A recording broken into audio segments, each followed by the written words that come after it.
गंधर्व ज्ञानी और मुनि ध्यानी पांचों तत्त खवास हैं। त्रिगुण तीन बहुरंग बाजी, कोई जन बिरले दास हैं। सत साहेब सभी को राम राम। भगत जियों, साहेब अपनी वाणी में कहते हैं, सूक्ष्म वेद का जो ज्ञान है, इस ज्ञान में समझाते हुए कहते हैं कि गंधर्व ज्ञानी ध्यानी मुनि, पांच तत्व, तीन गुण, ब्रह्मा विष्णु महेश, और ये जितनी भी बहुरंगबाजी, ये जितना खेल है, ये सब के सब ये उस मालिक के सेवक हैं और कुछ भी नहीं। जो लोग इनको भजते हैं वो परमात्मा तक नहीं पहुंच पाएंगे, क्योंकि परमात्मा तक तो वो पहुंचेगा जो परमात्मा को भजेगा। आप जिसको भजोगे, जिसका सुमिरन करोगे, उसे ही प्राप्त करोगे। क्योंकि श्री तुलसीदास जी ने भी रामचरितमानस में कहा है, जेहि के जेहि पर सत्य स्नेह हो, सोते ही मिले न कछु संदेही। जिसका जिस पर सत्य स्नेह होता है उसे वही मिलता है, इसमें कोई संदेह नहीं। तो साहिब यही कह रहे हैं कि चाहे गंधर्वों को, ज्ञानी को, किसी को, मुनियों को, या कोई ध्यानी व्यक्ति हो, साधक हो, इन सब को अगर आप पूजते हो, पांच तत्व यानी अग्नि पृथ्वी जल आकाश वायु, इन देवी देवताओं को अगर आप पूजते हो, आप इन्हें ही प्राप्त करोगे। आप परमात्मा को नहीं प्राप्त कर सकते। तीन गुणों से बने ब्रह्मा विष्णु महेश को अगर भजोगे तो उन्हें ही प्राप्त करोगे। मुक्ति नहीं है, क्योंकि परमात्मा को प्राप्त किए बगैर तो मुक्ति हो ही नहीं सकती। साहिब कहते हैं, कोई जन बिरले दास हैं। कोई बिरले ही ऐसे व्यक्ति होंगे जो उस साहिब के दास होंगे, उस मालिक के। तो कौन है उस मालिक के दास, और कौन है जो काल की बंद तोड़कर भी उस परमात्मा को प्राप्त करते हैं। तो साहिब कहते हैं, ध्रुव प्रहलाद अगाध अग है, जनक विदेही जोर है, चले विमान निदान बीत्या, धर्म राय की बंद तोर है। 40वां दोहा है साहिब का, सूक्ष्म वेद का। ये ध्रुव प्रहलाद अगाध अग है कि ध्रुव प्रहलाद, इनकी जो भक्ति है वो अगाध है, अगम से भी अगम है। जनक विदेही जोर है, और जनक विदेही जो हैं ये और भी प्रबल हैं, इनकी भक्ति और भी प्रबल है, ध्रुव प्रहलाद से भी अधिक। फिर क्या कहे, चले विमान निदान बीत्या, धर्म राय की बंद तोर है, कि विमान चला है इनका, किसका, जनक विदेह का, और धर्म राय की बंधन तोड़कर चले हैं ये। चाहे वो ध्रुव हो, प्रहलाद हो, जनक जी हो, ये सब धर्म राय के बंधन से मुक्त हुए। गोरख दत्त जुगादि जोगी, नाम जिलंधर लीजिए, भरथरी गोपी चंद सीझे, ऐसी दीक्षा दीजिए। कि गोरख दत्त, दत्तात्रेय बोले ये युगों के आदि के जोगी हैं। नाम जिलंधर लीजिए, और जिलंधर जो थे, जिसे जालंधर भी हम बोलते हैं, और जालंधर, भरथरी, गोपीचंद, इनके पास जैसी दीक्षा थी, जैसा ज्ञान था, वैसा ज्ञान धारण करो। किसने दिया इन्हें ये ज्ञान? इन्हें ज्ञान दिया गोरख जी ने। चाहे वो दत्तात्रेय हो, चाहे अनेकों अनेक योगी हो, चाहे जालंधर हो, चाहे भरथरी हो, गोपीचंद हो, इन सब के गुरु गोरखनाथ जी थे। तो जैसा गोरख जी ने ज्ञान दिया है, ऐसा ही ज्ञान आपको होना चाहिए। जो दीक्षा इन्हें दी, वैसी ही दीक्षा आपके पास होनी चाहिए। सुल्तानी बाजीद फरीदा, पीपा परचा पाइया, देवल फेरा गोप गोसाई, नामा की छान छिवाइया। कि भक्ति करनी है तो ऐसी करो जैसी अधम सुल्तान ने की। इब्राहिम सुल्तान, बलक बुखारे का जो बादशाह था, राजा बाजीद, फरीद शेख, पीपा जी, जो संत पीपा जी, जो पहले राजा पीपा थे, इन्होंने उस परमात्मा का पर्चा पाया है, उसका परिचय, उसकी पहचान पाई है, उसे जाना है। नामदेव जी, नामदेव जी के तो नाम पर ही उनके प्रेम इतना था, उनकी भक्ति ऐसी थी कि स्वयं देवल फेरा गोप गोसाई, कि नामदेव जी मंदिर के पीछे जाकर बैठ गए तो मूर्त जो थी वो मूर्त ही घूम गई। नामदेव जी जिधर बैठे थे उधर ही मुंह हो गया मूर्ति का, और उनकी छान छिवाई स्वयं साहिब ने। तो ऐसी भक्ति होनी चाहिए। साहिब कहते हैं, छान छिवाई गऊ जिवाई, गनिका चढ़ी विमान में, सदना बकरे को मत मारे, पहुंचे आन निदान में। कि जिन नामदेव की छान छिवाई, उनकी गऊ जो है जो मर गई थी उसे जिंदा किया। गणिका जो थी एक वेश्या थी, वो भी भक्ति उसकी ऐसी हुई कि वो भी स्वर्ग के विमान में गई। साहिब कहते हैं कि सदना जैसा जो बकरों को काटता था, एक बकरे के ही उपदेश के कारण उस सदना ने अपना वो रास्ता छोड़ दिया।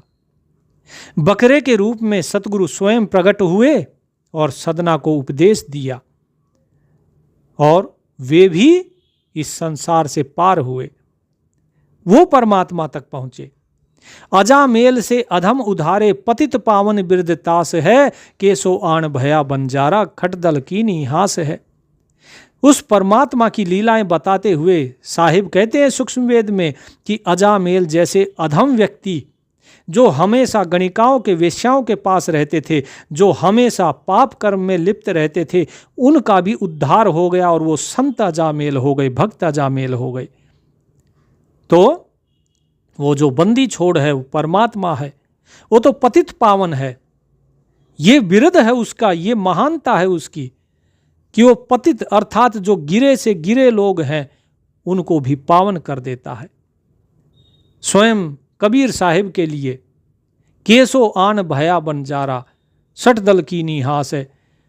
अर्थात जब जितने भी ये सठ दल थे, सठ दल किसको कहा गया है?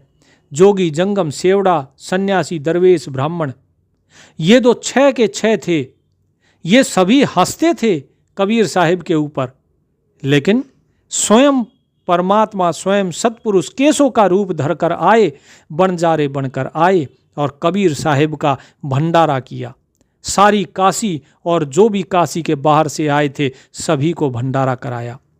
3 दिन 3 रात तक लगातार वो भंडारा चला और कबीर साहिब की जय जय हुक्कार हुई। इतना ही नहीं, उस परमात्मा की पूछो मत।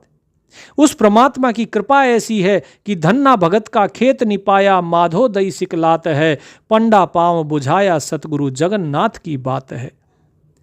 धन्ना भगत कंकर बोदी, लेकिन उसके बाद भी उनके खेत से फसल लहलाई। माधो दई सिकलात है, माधो भगत जो थे उनका कल्याण किया। पंडा था जगन्नाथ का, उसका पैर जल गया तो उसका पैर बुझाया। कैसे बुझाया? काशी में बैठे बैठे वहां जगन्नाथ में उसका पैर बुझाया। पांव बुझाया, सतगुरु जगन्नाथ की बात है। फिर साहिब कहते हैं कि भक्त हेत कैसो बंजारा, संग रैदास कमाल थे, हे हर होती आई, गुण छई और पाल थे। कि देखिए इस भक्ति के कारण वो सत्य पुरुष भी केसो बंजारा बन जाता है। वो केवल आपके भक्ति भाव को देखता है, आपके धन का भूखा नहीं, आपके भोग का, आपके चढ़ावे का भूखा नहीं है परमात्मा। वो आपकी भक्ति का भूखा है, उसका भोजन है आपका प्रेम। वो भक्ति के कारण ही, कबीर साहिब की भक्ति के कारण वो केसो बंजारे बने।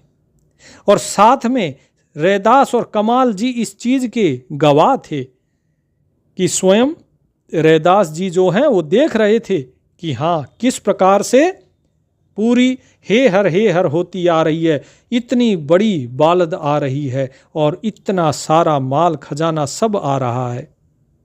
साहिब कहते हैं हे हर होती आई, गुण छई और पाल थे। कि वहाँ पर सब कुछ, जितना अन्न धन भंडार था वो सब कुछ वो लेकर आ रहे थे, गाड़ियों में लाद लाद कर, और हरि का नाम जपते हुए सब आ रहे थे। साहिब कहते हैं कि उस परमात्मा का पार नहीं पाया जा सकता। वो अपने भक्तों को कभी नीचा होने ही नहीं देता। ये संसार कष्ट देना चाहता है भक्तों को, लेकिन वो परमात्मा ढाल बनकर हमेशा खड़ा रहता है। उस परमात्मा के बारे में क्या कहें।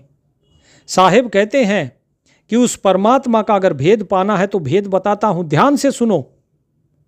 कि गैबी ख्याल विशाल सतगुरु अचल दिगंबर धीर है, भक्त हेत कायाधर आए अवगत सत्य कबीर है।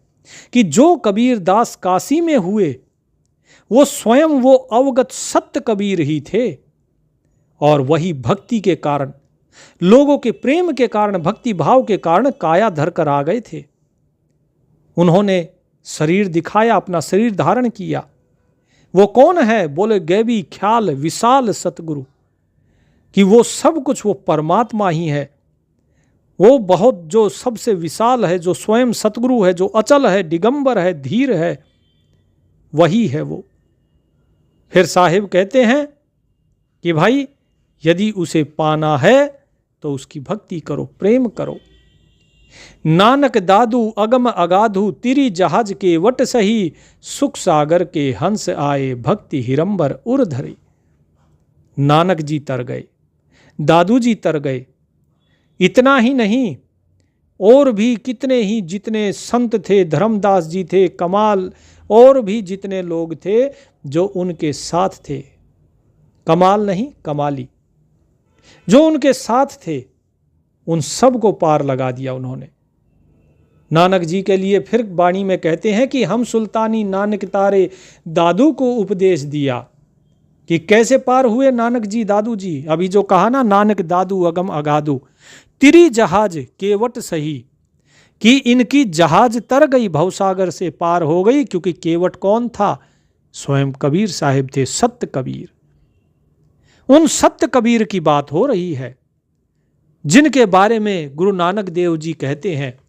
क्या कहते हैं? एक अर्ज गुफ्तम पेश तोदर गोसकुन करतार, हक्का कबीर करीम तू बेऐब परवरदिगार। कि तू ही है वो सत्य कबीर, हक्का कबीर अर्थात सत्य कबीर। तो बात समझिए, यहां सत्य कबीर बात आ रही है। सुख सागर के हंस आए, कौन थे सुख सागर के हंस? स्वयं कबीर साहिब। भक्ति हिरंबर उर्धरी, तो कैसे पार हुए नानक जी और दादू जी? कि उनके हृदय में सच्ची सोने के समान जो शुद्ध भक्ति थी, वो उनके हृदय में उन्होंने स्थापित करी। उस भक्ति के बल पर नानक जी पार हुए, उस भक्ति के बल पर दादू जी पार हुए। कोटि भान प्रकाश पूर्ण रूम रूम की लार है, अचल अभंगी है सत्संगी अवगत का दीदार है। और उस परमात्मा का स्वरूप जब देखा, जाना, कैसा स्वरूप पाया? कि कोटि भान प्रकाश पूर्ण, कोटि मतलब करोड़ों, करोड़ों सूर्यों के प्रकाश से परिपूर्ण है वो। उसकी एक एक रोम में, जिस प्रकार हमारा रोम होता है शरीर का, कि उस परमात्मा का एक एक रोम करोड़ों सूर्यों के समान प्रकाशमान है। वो परमात्मा अचल है, चलायमान नहीं होता, अभंगी है, कभी भंग नहीं होता, उसके टुकड़े नहीं हो सकते। सत्संगी है अर्थात वो हमेशा सत्य के साथ है, जहाँ सत्य है वहीं परमात्मा है। अवगत का दीदार है, और उसी अवगत का दीदार होता है प्रकाश रूप में। फिर क्या कहा कि वो मिलता कैसे है? कि धन सतगुरु उपदेश देवा 84 भ्रम मेटहि। कि धन्य है सतगुरु जो उपदेश देते हैं, और जो 84 का भ्रम है, इस 84 लाख योनियां जो हैं, इनके सारे भ्रम को मिटा देते हैं। तेज पुंज तन देह धर कर इस विधि हमको भेंट ही। कि तेज पुंज रूपी देह धरकर वे मिले थे। आपने बार बार वाणी में पढ़ा होगा, धर जिंदे का रूप शैल बिंद्रावन कीनी। धर्मराय को कैसे मिले? जिंदे के रूप में। इसी तरह गुरु नानक देव जी को मिले, इसी तरह दादू दयाल साहेब को मिले, तो वे नूर रूपी मिलते हैं। इसी तरह नूर रूप में ही, जिंदे के रूप में ही वो इब्राहिम सुल्तान को मिले। तो तेज पुंज का देह धरकर ही वो प्रकट होते हैं और यहां पर मिलते हैं। साहेब कहते हैं कि इस विधि हमको भेंट ही। आचार्य गरीबदास महाराज को भी इसी प्रकार ही वो मिले। फिर क्या कहा कि कैसा है उस परमात्मा का स्वरूप, उस सतगुरु का रूप कैसा है। ये तो देख लिया तेज पुंज रूपी है, प्रकाश रूपी है, लेकिन वास्तव में उस परमात्मा को कैसे व्यक्त किया जाए, अगर कोई पूछे तो क्या उसको व्यक्त कर सकते हैं? नहीं व्यक्त कर सकते हैं। लेकिन फिर भी साहिब उदाहरण देते हुए समझाते हैं कि शब्द निवास आकाश वाणी यो सतगुरु का रूप है। क्या है सतगुरु का रूप, कैसा है? साहिब ने बताया कि शब्द निवास आकाश वाणी यो सतगुरु का रूप है। चंद सूर नहीं पवन पानी, ना जहां छाया धूप है। कि सतगुरु के दरबार में ना तो चांद है, ना सूरज है, ना पवन है, ना पानी है, ना छाया है, ना धूप है। तो कैसा है सतगुरु? कि सतगुरु का रूप शब्द स्वरूपी है। शब्द क्या होता है? ये दास बोल रहा है, शब्द निकल रहे हैं मुख से, वाणी निकल रही है, और उसके बाद ये कहां समा गई? शब्द निवास आकाश वाणी। कि ये शब्द जो निकलते हैं, इसी प्रकार वो परमात्मा भी शब्द रूपी है।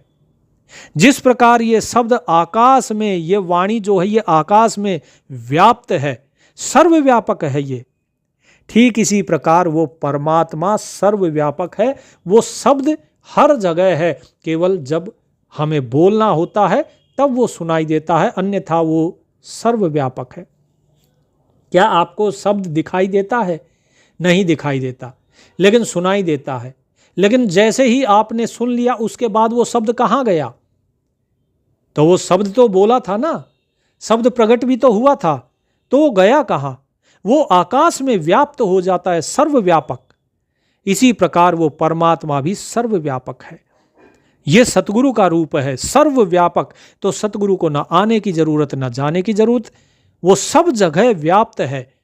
जिस प्रकार शब्द हर जगह है, ये दास बोल रहा है तो इसके मुख से प्रकट हो गया, आप बोलोगे आपके मुख से प्रकट हो गया। यानी जहां चाहे वहां वो प्रकट हो जाते हैं। लेकिन इसका मतलब ये नहीं है कि वो केवल वहीं प्रकट होते हैं। एक साथ 1000 लोग, लाखों लोग, करोड़ों लोग भी अगर बोलते हैं तो 1 करोड़ जगह वो परमात्मा प्रकट हो जाता है, वो सतगुरु प्रकट हो जाता है वाणी के रूप में। तो वो सतगुरु ही वाणी के रूप में है। तो साहिब आगे क्या कहते हैं, इस चीज को प्रमाणित करते हैं फिर वाणी से। क्या कहते हैं? रहता रमता राम साहिब अवगत अल है अलेख है, भूले पंथ विटंबवादी कुल का खाविंद एक है। कि वो परमात्मा रहता है। अब बहुत से लोग कहते हैं, बोले रहता है, किसी से पूछो कहाँ रहता है, वहां ऊपर हाथ करेंगे। बोले परमात्मा कहाँ रहता है? ऊपर। ऊपर रहता है। कोई कहता है 7वें आसमान में, कोई कहता है 4थे आसमान में। अरे भाई रहता है, कहाँ रहता है? रहेगा वो ना जो पैदा होगा, जो जन्म लेगा। जिसका जन्म ही नहीं है, जिसकी मृत्यु ही नहीं है, वो रहेगा कहां? शब्द है, शब्द कहां रहता है? शब्द ने जन्म लिया क्या? नहीं। रहता वो है जो जन्म लेता है। हवा कहां रहती है? हवा तो सर्वव्यापक है। आकाश कहां है? आकाश सर्वव्यापक है। ये कहां रहती है? शब्द हमारा, वाणी, ये सर्वव्यापक है। ये केवल प्रकट होती है, स्वयं को जाहिर करते हैं, ये सभी जगह रमा हुआ है। तो इसी प्रकार साहिब कहते हैं, रहता रमता राम साहिब। दशरथ पुत्र राम की बात नहीं, रमता राम। कि वो राम, वो साहिब जो है वो रमता राम है, वो सभी के अंदर रमा हुआ है, सर्वव्यापक है, अवगत, उसकी गति नहीं जानी जा सकती, इसीलिए वो अवगत है। अल है अर्थात वो अल्लाह है। अलेख अर्थात वो लिखा नहीं जा सकता, उसका चित्र नहीं बनाया जा सकता, उसको किसी सीमा में, किसी आकार के द्वारा दिखाया नहीं जा सकता। भूले पंथ विटंबवादी, कि ये जितने भी पंथ हैं ये विटंब में अर्थात पाखंड में, और वादी अर्थात वाद विवाद में भूले हुए हैं। ये एक दूसरे के साथ वाद विवाद करते हैं कि हम सही हैं, तुम गलत हो। हम जानते हैं ईश्वर को, तुम नहीं जानते। हमारा ईश्वर बड़ा है, तुम्हारा छोटा है। कहीं अल्लाह और राम के नाम पर ये झगड़ते हैं, कहीं कृष्ण और राम के नाम पर ये झगड़ते हैं, कहीं कृष्ण और कबीर के नाम पर झगड़ते हैं। ये अलग अलग नामों पर झगड़ रहे हैं, साहिब कहते हैं ये मूर्ख हैं, ये केवल पंथों में भूले हुए हैं, इनका सत्य से कोई लेना देना नहीं। वास्तविक सत्य क्या है कि कुल का खाविंद एक है, कि जितने भी ये सृष्टि में जीव हैं ये सभी एक ही कुल के हैं, और इन सब के कुल का स्वामी, इनका खसम, खाविंद अर्थात खसम, स्वामी वो एक ही है। खसम कहते हैं पति को। फिर क्या कहते हैं कि रोम रोम में जाप जपले अष्ट कमल दल मेल है, कि उस परमात्मा से मिलन तो आपके हर एक कमल में है, वो आपके हर एक कमल में वो परमात्मा ही है। लेकिन मिलेगा कैसे? आपके हृदय में वो प्रकट होता है, लेकिन कैसे मिलेगा? लोग कहेंगे जी सहस्रार जाओ, ये जाओ, सूरत जाओ, वो चढ़ाओ। ये सब योग के बारे में बताया है साहिब ने। साहिब तो कहते प्रकट होता आपके हृदय में ही, लेकिन कैसे? कि रोम रोम में जाप जपले, जब आपका रोम रोम उसका सुमरन करने लगेगा, जब आपका रोम रोम उसी का हो जाएगा। अभी आपका रोम रोम क्या जप रहा है? केवल संसार को जप रहा है। आपके शरीर में कहीं भी अगर कुछ भी छुआ जाता है, एक बाल भी आपके शरीर में या एक चींटी भी आपके शरीर में कहीं भी चल रही हो, आपको तुरंत आभास हो जाएगा कि कुछ चल रहा है। क्यों? क्योंकि आपका रोम रोम इस संसार के लिए सक्रिय है। लेकिन जब ये रोम रोम आपका उस परमात्मा के लिए सक्रिय हो जाएगा, तब ये परमात्मा के अंदर ही लीन हो जाता है, तब उस परमात्मा की प्राप्ति होती है। कहते हैं रोम रोम में जाप जपिए अष्ट कमल दल मेल है, कि जब आपका रोम रोम उसी का जाप जपे, उसी के लिए सक्रिय रहे, सावधान रहे, तो आपके जो आठों चक्र हैं, आठों कमल हैं, कौन कौन से? 8 कमल हैं। आपका मूल चक्र, आपका स्वाधिष्ठान, उसके बाद आपका नाभि चक्र जिसे मणिपुर कहा जाता है, अनाहत चक्र, विशुद्धि चक्र जिसे आज्ञा चक्र भी कहते हैं त्रिकुटी पर। उसके बाद क्या आ गया? फिर आपका कंठ कमल और सहस्रार और कुंज कमल। ये सभी के सभी आठों के आठों चक्र, ये सब उस परमात्मा से ही मिलन कराते हैं। साहिब कहते हैं सुरत निरत को कमल पठवो जहां दीपक बिन तेल है, कि अपनी सुरत, अपनी निरत को इन कमलों में भेजो। अर्थात जब सुमिरन करते हो तो अपनी सुरत और निरत को लगाओ उस साहिब में, तब बात बनेगी। फिर आपको जहां दीपक बिन तेल है, फिर आपको वो प्रकाश दिखाई देगा, जिस प्रकार प्रकाश दीपक के जलाने से होता है। लेकिन यहां पर ऐसा दीपक है जो बिना तेल के ही जल रहा है, तेल की जरूरत नहीं है, वो स्वयं प्रकाशमान है। साहिब कहते हैं हरदम खोज हनोज हाजिर त्रिवेणी के तीर है, दास गरीब तबीब सतगुरु बंदी छोड़ कबीर है, कि हरदम खोजो उस साहिब को जानो, वो तुम्हारी इस त्रिवेणी के तीर है, कि इस त्रिवेणी के किनारे ही बैठा है। कहाँ है त्रिवेणी? ये त्रिकुटी, जहाँ पर आपकी इला पिंगुला नाड़ी दोनों नाक की और सुषुम्ना नाड़ी आके मिलती है, आपके भ्रू मध्य में, आपके लिलाट पर कहिए, माथे पर कहिए, दोनों आँखों के बीच में ऊपर, ये है वो त्रिवेणी। तो जब आप बार बार सुमिरन करेंगे तब आपको वहां पर दर्शन होगा। लेकिन दर्शन के लिए साहिब ने बताया सुरत निरत और रोम रोम में जाप, ये होना जरूरी है। उस साहिब के प्रति प्रेम होना जरूरी है, विश्वास होना जरूरी। तो साहिब कहते हैं कि दास गरीब तबीब सतगुरु बंदी छोड़ कबीर है। तो उस सतगुरु का दर्शन होता है, वो सतगुरु जो स्वयं बंदी छोड़ कबीर है, जो बंधनों से छुड़ा देते हैं, उन सत्य कबीर का आपको दर्शन होगा और आप इस भव सागर से पार हो जाओगे। तो भगत जियों, ये सारा जो ज्ञान था ब्रह्मवेदी में, इस ज्ञान को धारण कर लीजिए। यदि नहीं समझ आए तो बार बार इसे सुनिए, क्योंकि प्रकट तो ऐसे ही होगा सतगुरु। इसीलिए आपको नाम दिया जाता है, नाम की विधि बताई जाती है। उस विधि और भाव को ध्यान में रखते हुए सुमिरन करना है।